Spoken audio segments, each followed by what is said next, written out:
2009 में पूरे दुनिया में 80 मिलियन से ज्यादा यूजर्स ब्लैकबेरी इस्तेमाल कर रहे थे और हर कॉरपोरेट ऑफिस में इसका लोग के पास होना एक स्टेटस सिंबल था। आप सोचिए, एक छोटा मैसेज डिवाइस जिसने पूरी कम्युनिकेशन इंडस्ट्री को झुका दिया था। ये कहानी है उन पालन की जब ब्लैकबेरी ने दुनिया पर अपना राज किया, पर हर साम्राज्य की तरह इसका भी अंत लिखा गया था। 1999 में रिसर्च इन मोशन ने ब्लैकबेरी 850 पेजर लॉन्च किया, जिसमें वायरलेस ईमेल की फैसिलिटी दी गई थी। ये पहली बार था जब लोग बिना डेस्कटॉप पर इंटरनेट ईमेल पढ़ सकते थे और ये बिजनेस वर्ल्ड के लिए एक क्रांति थी। आप सोचिए, उस समय data transfer 9.6 kilobits per second पार होता था, फिर भी ब्लैकबेरी ने सभी को चौंका दिया।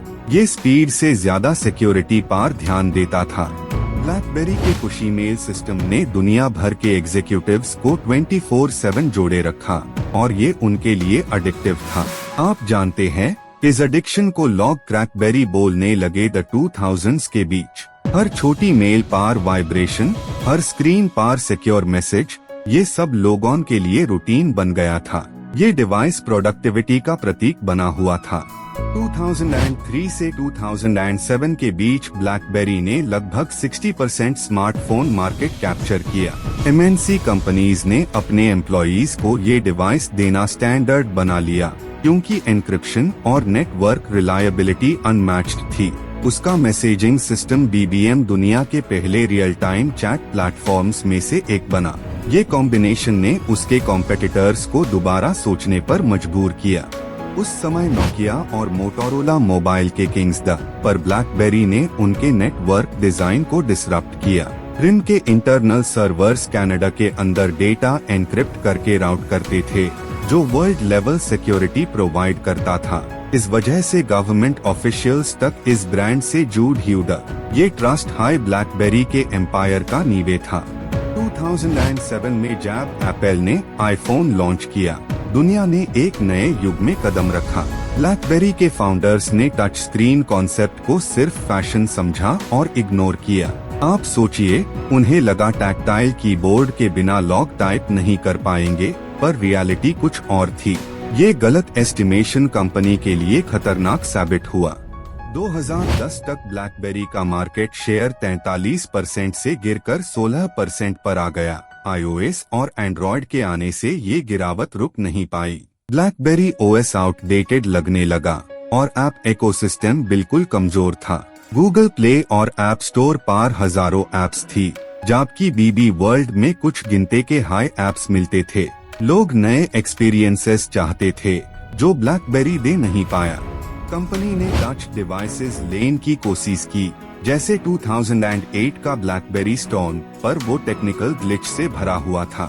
ये फोन हर टैप पर फ्रीज हो जाता था और लोगों ने ISE रिजेक्ट कर दिया। क्वालिटी जहां पहले बेंचमार्क थी, वही अब प्रॉब्लम का सोर्स बन गई। ये एक सिंबॉलिक फॉल था एक लेजेंडरी ब्रांड का। ब्लैकबेरी का सबसे बड़ा एडवांटेज बीबीएम कम्युनिकेशन था, पर उसने ISE ओपन प्लेटफॉर्म बनाने में देर लगाई। जब व्हाट्सएप और Viber free multi platform service ले आए, ब्लैकबेरी के लॉयल यूजर्स भी माइग्रेट होने लगे। आप सोचिए, जिस फीचर ने एम्पायर खड़ा किया था, वही उसके गिरने का कारण बना। टाइमिंग ने इस ब्रांड को बचाने का मौका ही नहीं दिया। 2011 के सिक्योरिटी ब्रीचेस ने कंपनी का इमेज हिला दिया, जब सर्वर्स डाउन हुए और यूजर्स 3 दिन तक कनेक्ट नहीं हो पाए। ये आउटेज के द्वारा ब्लैकबेरी का ट्रस्टेड नेटवर्क कॉन्सेप्ट डाउट में आ गया। दुनिया भर के मीडिया हाउसेस ने ISE फेलियर का सिंबल बना दिया। रेप्यूटेशन एक बार टूट जाए तो उससे जोड़ना मुश्किल होता है। आपको जानना चाहिए कि 2012 तक सेल्स ग्रोथ -30% तक पहुंच चुकी थी। मार्केट एनालिस्ट्स कह रहे थे कि इनोवेशन साइकिल रुक गई है और कंपनी सिर्फ नॉस्टैल्जिया बेच रही है। जब दुनिया एप्स और टच स्क्रीन में इन्वेस्ट कर रही थी, ब्लैकबेरी अब भी ईमेल्स और कीबोर्ड्स पर अटका हुआ था। ये डिले ने उसका भरोसा खो दिया।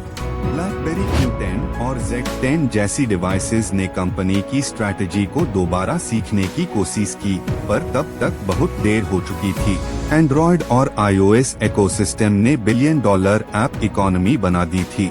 BB10 OS टेक्निकली सॉलिड था, पर डेवलपर्स उससे सपोर्ट करने में इंटरेस्टेड नहीं थे। इनोवेशन के बिना इकोसिस्टम अधूरा ही रह गया।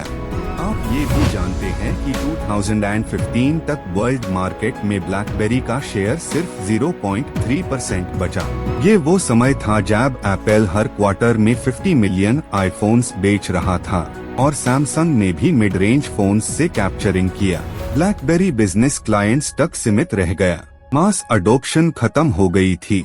कंपनी ने एंटरप्राइज सॉफ्टवेयर और सिक्योरिटी सॉल्यूशंस पर फोकस शिफ्ट किया, जिसे वो फोन्स के पेयर एक ट्रस्टेड सॉफ्टवेयर प्रोवाइडर बनने लगा। गवर्नमेंट कॉन्ट्रैक्ट्स और ऑटोमोबाइल सिक्योरिटी सिस्टम्स में उसने अपनी जगह बनाना चाहा।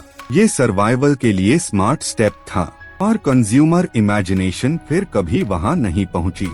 ब्लैकबेरी के फाउंडर्स माइक लाजराइडिस और जिम बॉल्सिली दोनों विजनरी द, पर उनके विजन में एक टेक्नोलॉजी ट्रैप था। वो सर्वर और एन्क्रिप्शन के UCCH कॉन्सेप्ट्स पर ज्यादा भरोसा करते थे, पर कंज्यूमर इमोशन पर कम। ये टेक्निकल रिजिडिटी ब्रांड को क्रिएटिव फ्लेक्सिबिलिटी से दूर ले गई। डिजिटल वर्ल्ड में ये सबसे बड़ा सबक बना। 2016 में जब TCL ने ब्लैकबेरी ब्रांड को लाइसेंस किया, कंपनी एक लेगेसी मोड में आ गई। फिजिकल कीबोर्ड और एंड्रॉयड OS के कॉम्बिनेशन ने पुरानी नॉस्टैल्जिया को जिंदा किया, और ग्लोबल स्मार्टफोन रेस में अब कंपटीशन इमेंस था। ये रिवाइवल शॉर्ट टर्म था, पर इम्प्रेशन एटर्नल रहा। आप सोचिए, एक ब्रांड जिसका नाम सिक्योर कम्युनिकेशन का सिनोनिम था, अब सिर्फ सॉफ्टवेयर कंपनी के रूप में बचा। ये बिजनेस ट्रांसफॉर्मेशन सर्वाइवल के लिए जरूरी था। सिक्योरिटी पर उसका फोकस अब भी सबसे मजबूत है, पर कंज्यूमर मार्केट ने उससे अलविदा कह दिया। ब्लैकबेरी का इंफ्रास्ट्रक्चर मॉडल सेंट्रलाइज्ड था, जिसमें सर्वर्स कंपनी के कंट्रोल में रहते थे।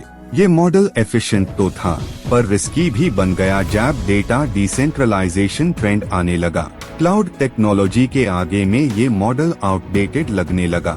टेक दुनिया में प्रिडिक्ट करना कभी इजी नहीं होता।